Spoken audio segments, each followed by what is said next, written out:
여러분 반갑습니다. 이 시간에는 성과 사랑의 철학이 물어야 할 가장 근본적인 질문입니다.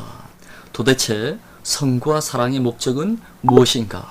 자, 여러분, 목적 물음은 본질 물음이라고 했습니다. 그러니까 바꾸어 물으면 인간적인 성의 본질은 무엇이며 인간적인 사랑의 본질은 무엇인가? 우리는 왜 사랑하려고 하는가? 그리고 우리는 왜 성관계를 맺고자 하는가? 자, 우리는 이 질문에 대답하기 전에 이 질문과 관련해서 이미 잘 알려져 있는 세 가지 견해를 비판적으로 살펴보고자 합니다. 그 세 가지 견해는 쾌락설과 사랑설과 생식설입니다. 자, 첫 번째는 쾌락설입니다. 쾌락설은 성의 목적을 오로지 쾌락과 즐거움에만 두는 견해입니다. 자, 여러분, 남녀가 밤늦도록 함께 시간을 보내는 것은 그것이 그저 재미있기 때문입니다. 그것이 자신에게 쾌락을 주기 때문입니다. 쾌락설에 따르면 사랑과 성이라는 것은 마치 어린아이들이 놀이를 하듯이 그저 즐겁기 때문에 하는 것이라고 생각합니다. 어린아이들이 놀이나 운동을 할 때 그들은 그것이 재미있어서 하는 것이지 건강을 위해서 하는 것은 아닐 것입니다.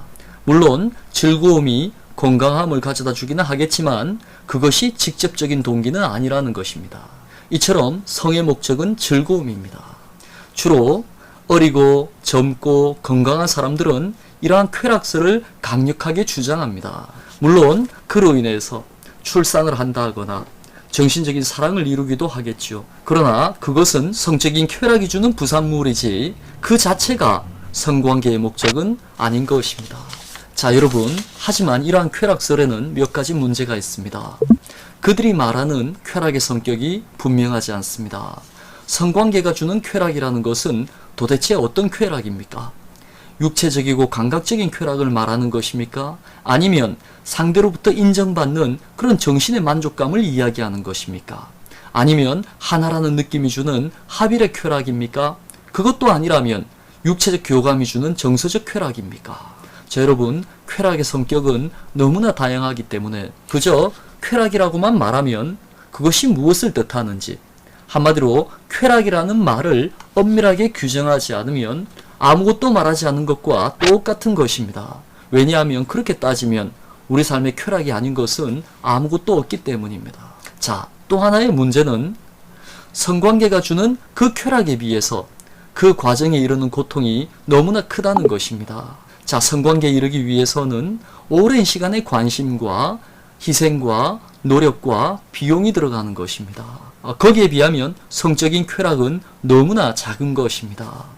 성적인 쾌락은 일시적이고 순간적입니다. 그것을 위해서 우리 삶의 전부를 거는 것은 효율적이지도 않고 합리적이지도 않은 것입니다. 그럼에도 불구하고 사람들은 그렇게 큰 고통을 감수하면서도 사랑과 성을 나누고자 합니다. 그렇다면 이는 성의 목적이 쾌락과는 다른 더 큰 목적과 만족에 있다는 것을 의미하는 것은 아닐까요? 그런 점에서 쾌락설은 여전히 미흡한 것입니다. 자, 여러분, 두 번째는 사랑설입니다. 사랑설은 성의 목적을 오로지 정신적인 사랑을 위한 것으로, 한마디로 성은 사랑을 위한 수단이라고 보는 견해입니다. 자, 사랑설에 따르면 남녀 간의 모든 활동의 궁극적인 목적은 정신적인 사랑을 이루기 위해서입니다. 성도 마찬가지입니다.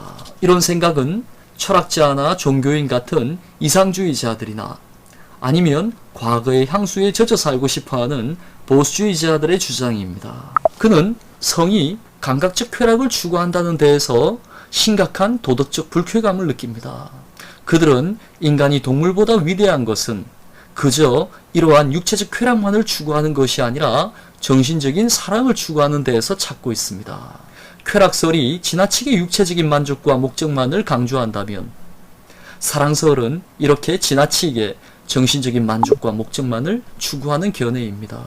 그들은 이렇게 말하면서 자신이 동물과는 다른 문명인이라는 자부심을 느끼기도 하고, 그리고 성이 갖는 그런 동물적인 본능에 문명이라는 아주 세련되고 아주 멋있는 옷을 입히고 싶어 하는 것입니다. 하지만 이러한 사랑설은 성을 고상하게 만들기는 하지만 사실 그 근거가 빈약합니다.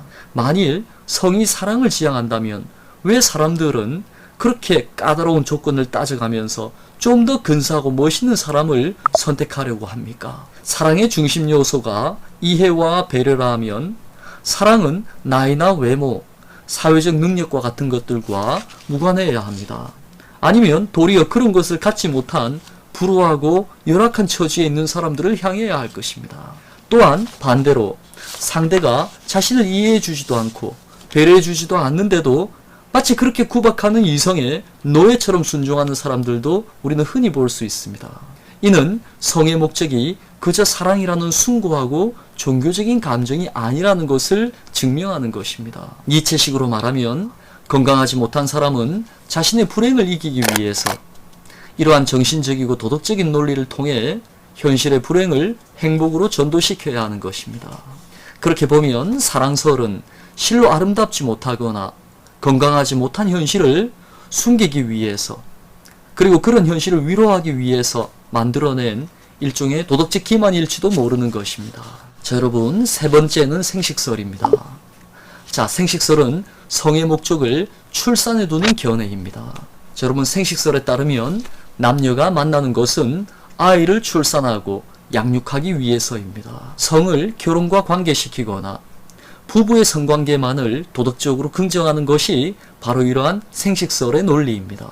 아이를 낳고 아이가 자립할 때까지 양육하는 데는 오랜 시간이 걸립니다. 그래서 인간은 20년을 양육받고 20년을 자립적으로 살다가 20년을 부양하는 존재라고 말하기도 합니다. 그런데 연애할 때처럼 둘의 관계를 그저 그렇게 감정적인 사랑에 묶어둔다면 그 관계는 오래 유지될 수도 없을 것이고 그러면 아이도 안전하게 양육할 수 없는 것입니다.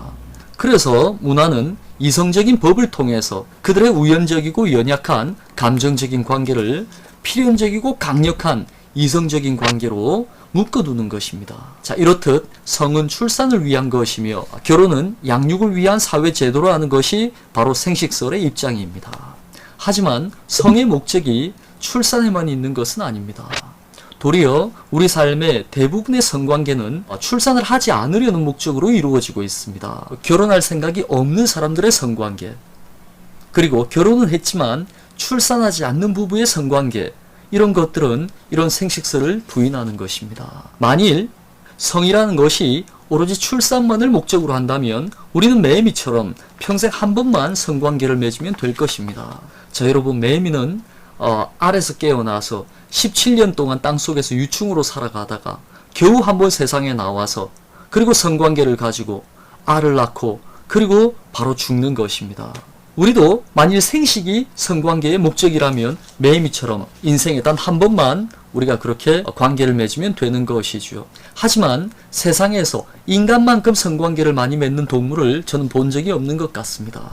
그렇게 따지면 인간은 호모 사피엔스가 아니라 이런 말이 있을지 모르겠지만 호모 섹스쿠스라고 부르는 것이 더 어울릴지도 모르겠습니다. 하지만 생식과 무관한 이런 불필요와 불합리가 현실의 논리인 것입니다. 여러분, 인간은 한목적적 존재입니다.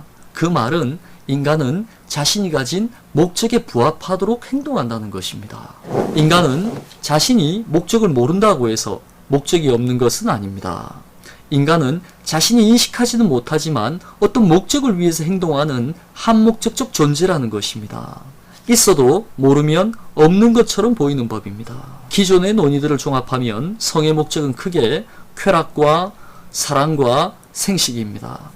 하지만 이 견해들은 각기 일면적이거나 비현실적입니다. 그래서 하나의 뚜렷한 목적을 찾지 못하고 이렇게 성에는 다양한 목적들이 있다고 말한다 하면 그것은 철학이 쫓는 궁극적인 목적, 즉 본질은 아닌 것입니다.